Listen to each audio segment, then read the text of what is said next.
This week, we're talking about deviance, and you're going to pick a theory from the textbook to explain a real life case of social deviance. So, you're going to find something that has happened in the last year or so.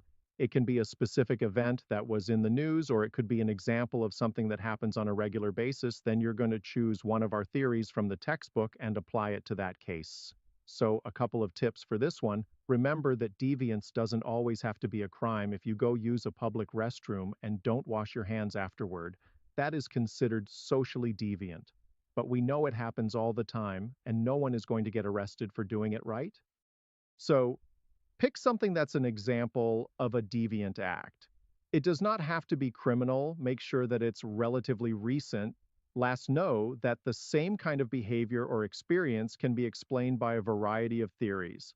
Some of our theories look very closely at things like why somebody acts the way they do. So, something like strain theory or differential association theory might be applied to thinking about the motives and the reason why deviant might have happened.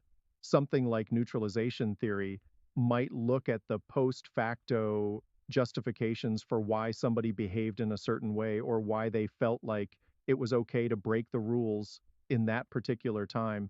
Other theories may look at kind of how society responds to behavior. Why is one person viewed as deviant and acceptable and labeled for behavior that another person performs and doesn't get that same kind of enduring label about? So, multiple theories could all apply to the same example that you choose. Your job is to provide a strong explanation of why you picked the one you picked. More than one could apply. Why is this the one? And in your explanation, you should basically show that you understand what the theory is saying and that it does make sense to apply it to the example you used. One last tip. When we're talking about deviance, there is all kinds of ways that people might have some pretty dramatic and shocking and sometimes really horrible things.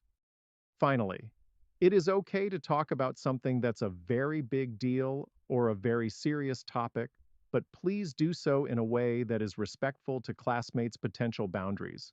No super gory crime scene photos. Keep everything sort of PG-13 or better or lower in your images and your explanations, please. Thanks so much.